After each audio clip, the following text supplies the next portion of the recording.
우리가 계속 살펴보았듯이 7년 동안 풍년이 있었고 이제 기근이 막 시작되었잖아요. 그래서 창세기 42장에서는 야곱이 아들들을 처음 보내게 되었죠. 애굽으로. 그래서 그 애굽에서 양식을 좀 가져왔습니다. 그러나 기근이 계속 더 심해지고 또 가져온 양식도 이제 다 떨어지게 되었죠. 그러다 보니 야곱이 이제 아들들에게 다시 애굽에 가서 양식을 사와라 이렇게 이야기하는 상황이 되었습니다. 근데 그때 이제 양식을 아들들에게 사오라고 했을 때 여러분 42장에서는 누가 약간 주도적인 모습을 보였나요? 첫째 아들 르우벤이죠. 그래서 양식을 사온 다음에 애굽 총리가 막내 아들 그 아이를 좀 데려오라고, 그래서 시므온은 인질로 그곳에 감옥에 있다라고 이야기를 하면서 르우벤이 이야기하는 겁니다. 아버지, 베냐민이 막내 아우를 좀 애굽으로 데려가면 좋겠는데, 그래서 시므온을 데려와야 하는데 아버지께서 그렇게 염려하시니 르우벤은 자신의 2명의 아들도 내줄 수 있다라는 표현을 쓰면서 이제 베냐민을 데려가려고 했죠. 그러나 결국 야곱은 허락하지 않았습니다. 근데 오늘은 누가 등장했어요? 유다가 등장합니다. 유다. 이 유다가 이제 야곱이 다시 양식을 사오라고 했을 때 유다가 아버지, 그 애굽 총리가 우리 막내 동생 베냐민을 데려와야 그 얼굴을 볼 수 있다고 했습니다. 그러니 베냐민을 함께 가게 해주십시오. 그렇지 않으면 갈 수 없습니다. 라고 아버지에게 거의 항변하다시피 이야기를 하죠. 그러면서 이렇게 이야기합니다. 아버지, 기근 때문에 아버지도 살고 우리 형제들도 살고 또 우리 형제들의 자손도 사는 길이 결국은 애굽에 양식이 있으니 거기 가서 구해 와야 하는데, 그러려면 베냐민을 데리고 가야 합니다. 그러면서 유다가 이렇게 하게 되죠. 비록 베냐민을 데리고 가서 못 데려올 상황이 된다면 내가 담보가 되겠습니다. 이 말은 우리 오늘날 표현으로 하자면 내 목숨을 걸고 내 생명을 걸고 베냐민을 데려오겠다라는 겁니다. 그러자 이제 야곱은 어쩔 수 없이 허락을 하게 되죠. 근데 야곱이 자신의 아들들이 베냐민을 포함해서 다시 애굽에 가게 될 때 그냥 가지 않게 하죠. 어떻게 합니까? 예물을 준비하게 해요. 그리고 첫 번째 양식을 사러 갔다가 올 때 자루를 보니까 거기에 돈이 그대로 있었잖아요. 그 돈, 그리고 이번에 애굽에 가서 다시 양식을 살 돈까지, 갑절이라는 표현은 2배라는 표현보다는 그 전에 사려고 했던 그 돈 플러스 지금 가서 양식을 사야 될 돈까지 가져가는 거죠. 그리고 거기에 더해서 베냐민을 데리고 가라 이렇게 한 겁니다. 근데 이 야곱이 예물을 준비해서 가라고 그랬는데 그 부분이 이제 11절에 나와요. 11절을 보면 여러 가지가 있습니다. 이 땅의 아름다운 소산을 그릇에 담아 가는데 뭐가 있냐면 유향, 그리고 꿀, 향품, 모략, 유향나무의 열매, 감복숭아 이런 것들이 있습니다. 유향은 흰색의 그 고무나무 진액으로 만들어진 그런 향료입니다. 그리고 이제 우리 번역으로는 꿀로, 허니로 되어 있지만 원문상으로는 꿀보다는 포도의 열매를 가지고 만든 시럽이에요. 왜냐면 가나안에는 뭐가 많이 납니까? 포도가 많이, 물론 꿀도 있었지만 포도가 많이 있었죠. 그리고 향품이라고 되어 있죠. 그 향품은 이제 향이 강한 어떤 약재 용으로 사용되는 그런 것들이라고 합니다. 또 몰약은 예수 그리스도가 태어났을 때 그 동방박사들이 가지고 간 것도 몰약인데, 몰약은 이제 뭐 방부의 효과나 뭐 마취의 효과도 있다고 하지만 특별히 몰약은 향기를 내는 향수 같은 겁니다. 그래서 가정에서 이렇게 비치해서 안 좋은 냄새, 악취를 없애거나 이런 데 사용하기도 했고, 그런 모략이에요. 그리고 유향나무 열매라고 그랬는데, 요거는 오늘날로 말하면 저는 요걸 좀 좋아하는데, 피스타치오라고 얘기를 합니다. 그리고 이제 감복숭아 열매, 감복숭아죠? 이거는 이제 살구 종류, 이런 것들입니다. 이런 건 다시 말하면 딱 줄이면 뭡니까? 지역 특산품이에요, 특산품. 그래서 그 지역에서 주로 잘 생산이 되고 그 지역을 대표할 만한 그 특산품을 가지고 가게 한 거죠. 그걸 예물로 애굽 총리에게 드리도록. 그래서 우호적으로 또 기분 좋게 맞이할 수 있도록 그렇게 한 것이죠. 그렇게 해서 이제 야곱의 아들들이 떠납니다. 떠나서 애굽에 당도하게 되고, 이제 애굽에서 야곱의 아들들이 요셉을 만나게 되죠. 근데 그 만나게 되기 전에 야곱이 그 아들들을 떠나보내는 그 마음은 어땠을까요? 그때 모습이 이제 13절부터 15절까지 말씀으로 기록되어 있는 겁니다. 야곱이 이렇게 하죠. 내 아우, 여기 이제 베냐민입니다. 아우를 데리고 가라는 거예요. 그리고 그 사람 요셉, 애굽 총리에게 가라고 이야기합니다. 그러면서 14절부터 이렇게 얘기하죠. 전능하신 하나님께서 그 앞에서 너희에게 은혜를 베푸사 그 사람으로 너희 다른 형제와 베냐민을 돌려보내게 하시기를 원하노라. 그 형제들이 예물을 마련하고 갑절의 돈을 자기들의 손에 가지고 베냐민을 데리고 애굽에 내려가서 요셉 앞에 서니라. 자, 14절에 뭐를 기록하고 있습니까? 야곱이 기도하는 거예요. 어떤 기도입니까? 전능하신 하나님이 은혜 베푸시기를 원한다라는 겁니다. 그 은혜는 뭡니까? 죽을지도 모르는 그 길을 떠나서 그 강대국인 애굽에 가서 양식을 구해와야 되는데, 그곳에 가서 양식도 구해오고 안전하게 돌아오면 좋겠습니다. 하나님 그렇게 해주십시오 라고 기도하는 겁니다. 전능하신 하나님께. 전능하다는 건 어떤 의미입니까? 하나님 스스로의 의지가 있어야 됩니다. 그리고 그분의 뜻과 의지에 의해서 모든 걸 할 수 있는 능력이 있는 분, 그분의 은혜가 필요하다는 거죠. 그렇게 야곱이 축복하고 기도하며 아들들을 보내게 되죠. 그리고 나서 이제 16절부터 28절까지는 애굽에 도착해서 베냐민을 만나기 전까지의 내용을 담고 있습니다. 먼저 요셉은 도착한 그 형제들 가운데 베냐민이 있는 것을 보게 되었죠. 알게 되었죠. 그래서 애굽 총리인 요셉 자신의 청지기, 자신의 말을 따라서 그대로 실행하는 청지기, 자신도 청지기 역할을 했었잖아요. 보디발의 집의 청지기, 또 감옥의 간수장의 청지기로서 일을 했었죠. 그 자신의 총리 집의 청지기에게 명령하죠. 이 가나안에서 온 사람들에게 오찬을 베풀 테니 준비하라는 거예요. 그래서 짐승을 좀 잡고 또 음식을 잘 준비해서 자신의 집, 뭐 우리 요즘 말로 하면 총리 공간이겠죠? 총리 공간으로 불러서 오찬을 대접하겠다는 겁니다. 근데 형제들은 생각하는 거예요. 아니, 총리 공간으로 부른 것은 우리가 뭐 그렇게 대단한 사람들도 아닌데 양식을 구하러 왔을 뿐인데 총리 공간으로 부른다는 거는 혹시 우리를 노예로 잡아두려고 하는 거 아닌가? 총리 집에.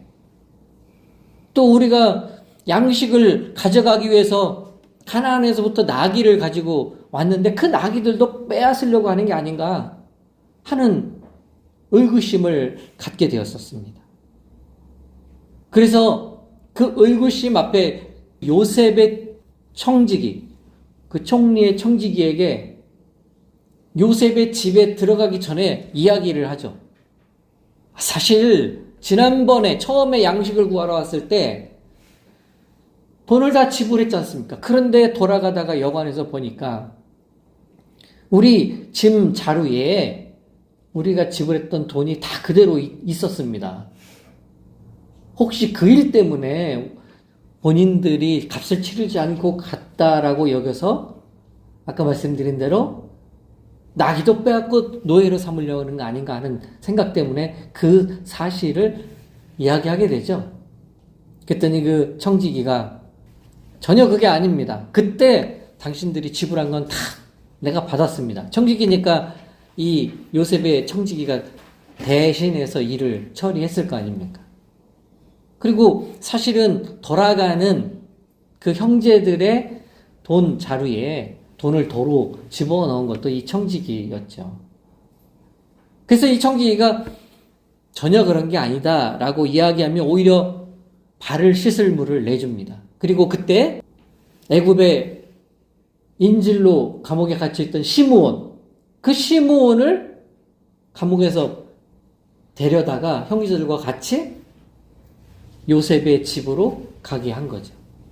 그 발을 씻게 한다는 건 어떤 의미가 있습니까? 그는 손님을 잘 대접하는 거예요. 발을 씻고 집으로 와서 손님의 초대를 받고 영접을 해주겠다라는 의미죠. 그러니까 요셉의 형제들은 당황하고 좀 놀랐죠. 우리가 이렇게 초대를 받다니 하며 놀라고 또 당황해 했는데 그때 청지기가 안심하게 하고 또 두려워하지 말라고 이야기를 합니다. 그렇게 해서 이제 요셉의 집에 들어가게 됐고 이 형제들은 자신들이 가나안에서부터 가져왔던 예물들을 쫙 펼칩니다. 유향과 몰약과 또 유향나무 열매, 감복숭아 그런 것들을 쫙 펼쳐서 이제 준비하고 있는 거죠. 드디어 정오가 되어서 이제 요셉이 그 형들 앞에 나타났습니다. 형들은 이제 요셉 그 총리에게 자신들이 가져온 예물을 드리고 땅에 엎드려 절을 하죠. 두 번째, 형들이 요셉에게 절하는 장면입니다. 여러분, 요셉이 창세기 37장에 꿈을 두 번 꿨잖아요. 한 번은 요셉의 곡식단에 형들이 곡식단이 절하는 것. 또 하나는 해와 달과 11개의 별들이 요셉의 별에게 절하는 거였죠. 그 두 번의 꿈이 다 절하는 건데 그 두 번의 꿈이 사실 두 번 다 이루어졌죠. 이렇게 형들이 두 번째 애굽에 와서 요셉 앞에 절하게 되었습니다. 그 절하는 모습 가운데 가만히 살펴보니 말로만 듣던 자신의 친동생 베냐민이 있는 거예요. 그래서 요셉이 그 베냐민을 보고 이렇게 이야기하죠. 29절입니다. 요셉이 눈을 들어 자기 어머니의 아들 자기 동생 베냐민을 보고 이르되 너희가 내게 말하던 너희 작은 동생이 이 아이냐? 그가 또 이르되 소자여 하나님이 내게 은혜 베푸시기를 원하노라. 요셉은 어머니 라헬로부터 두 아들이 있었는데 그 친동생 그 베냐민을 보면서 이 아이가 그 아이냐? 너희들이 그때 우리는 확실한 사람들입니다. 라고 이야기하며 그 증거가 될 만한 이야기로 우리 막내 동생도 가나안 땅에 지금 있습니다. 라고 했던 그 동생이냐? 라고 말하며 이렇게 말하죠. 소자여, my son 이런 거죠. 소자라는 거는. my son은 뭐 친근하게 가족이 아닌 사람을 부르면 경우에 이제 my son 이렇게 나이 좀 어린 그런 사람에게 부르는 호칭과 같은 거죠. 소자여, 하나님이 내게 은혜를 베푸시기를 원하노라. 이렇게 그 베냐민을 보면서 축복하고 또 가나안에서부터 먼 여정을 온 베냐민을 그 나이 어린 베냐민 약 20살 전후일 거예요. 그 베냐민을 먼 길 오느냐고 수고했다 위로도 하고 축복을 해줍니다.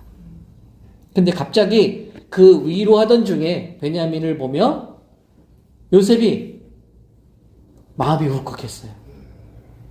그게 이제 30절부터 33절의 이야기죠. 그 베냐민 친동생을 사랑하는 마음이 북받쳐 올랐습니다. 감정을 컨트롤하기 어려웠다는 거죠. 그래서 급히 울 곳을 찾아 침실로 가게 됩니다. 그래서 그곳에서 혼자 다른 사람이 알지 못하게 마음껏 울고 나서 감정을 정리하고 그리고 얼굴을 좀 씻고 상기된 그 얼굴의 모습을 다 없앤 거죠. 그리고 그 동생을 사랑하는 마음에 있었던 그 감정을 좀 추스리면서 다시 나와서 음식을 이제 드리라, 차리라 이렇게 하게 됩니다.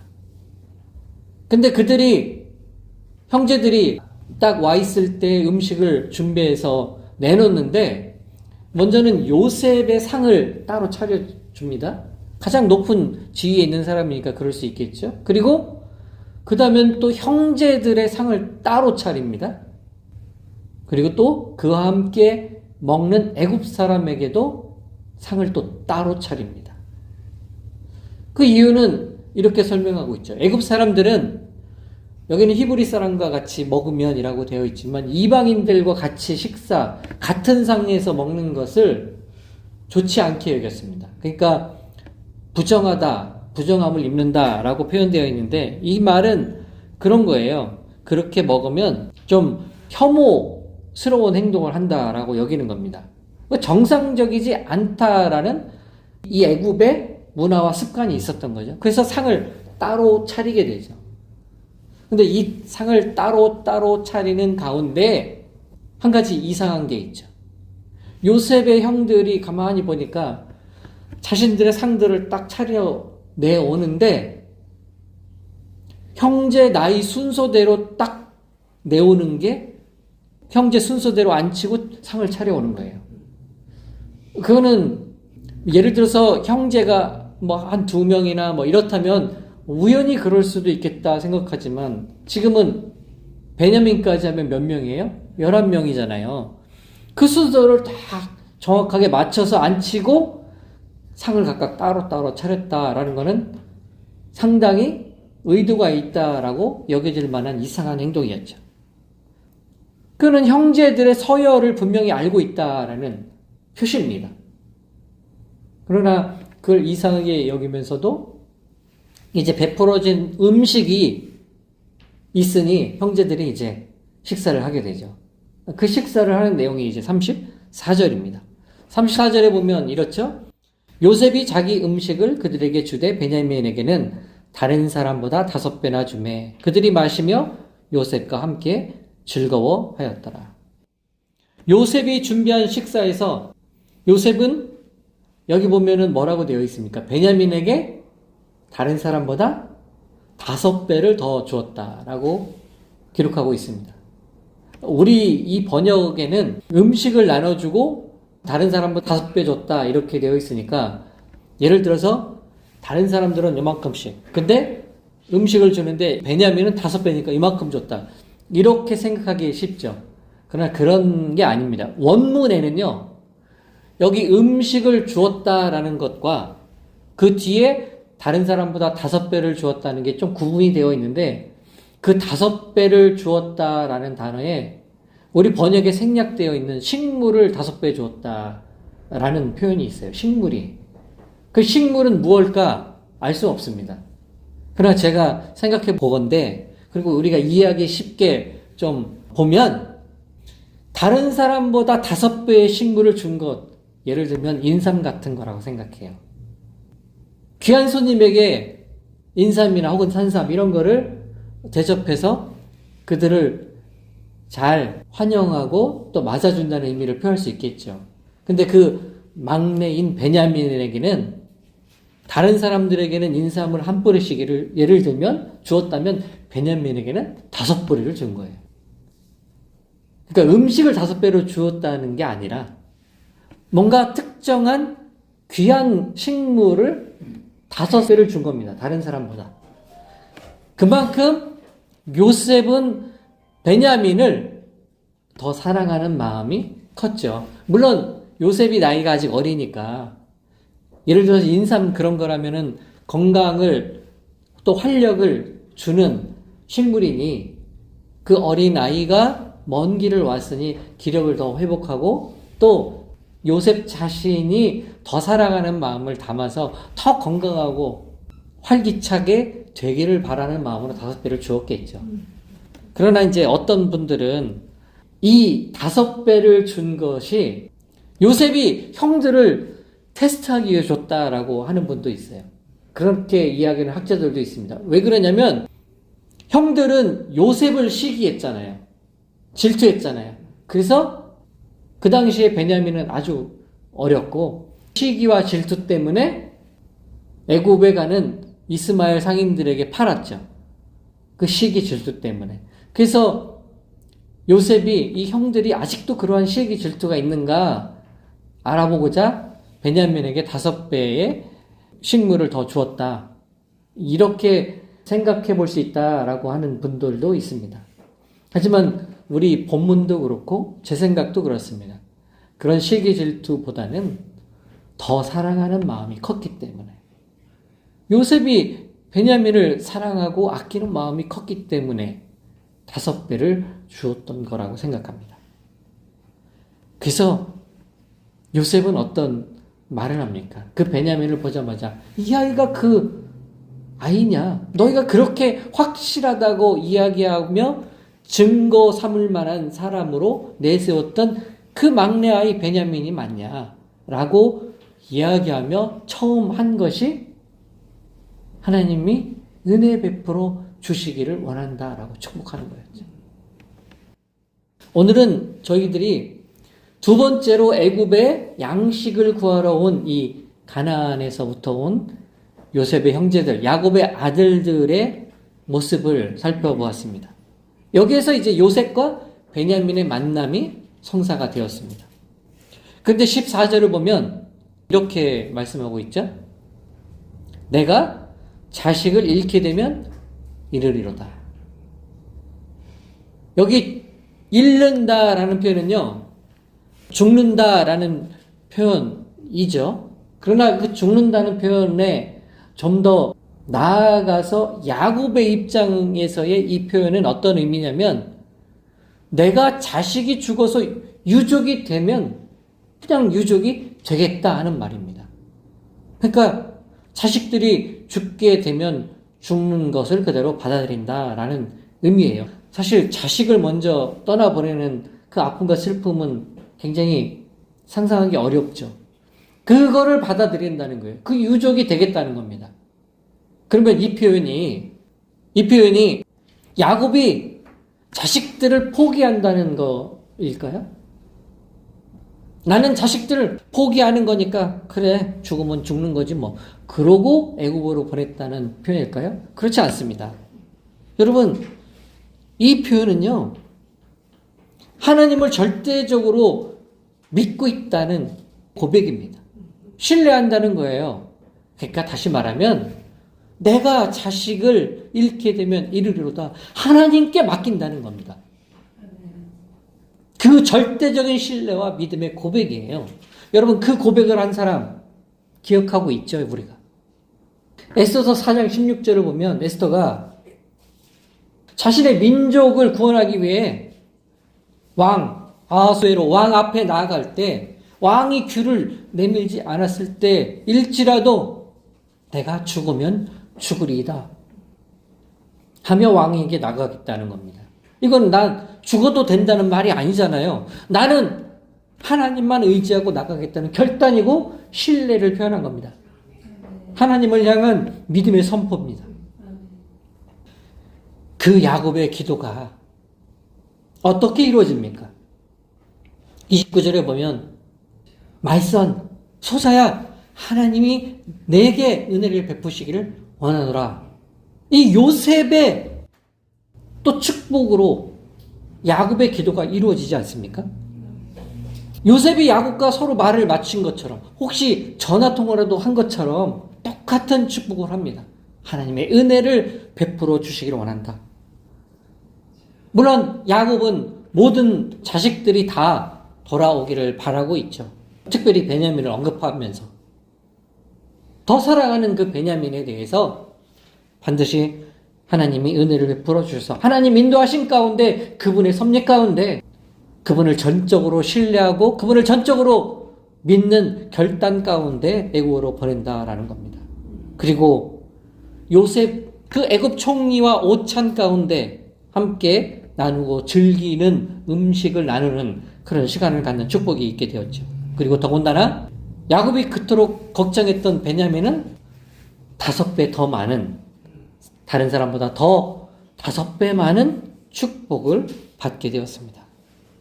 오늘 본문은 참으로 걱정스럽고 어려운 문제 가운데서도 하나님 손에 맡길 때 은혜가 있다라는 것을 우리에게 알게 해줍니다.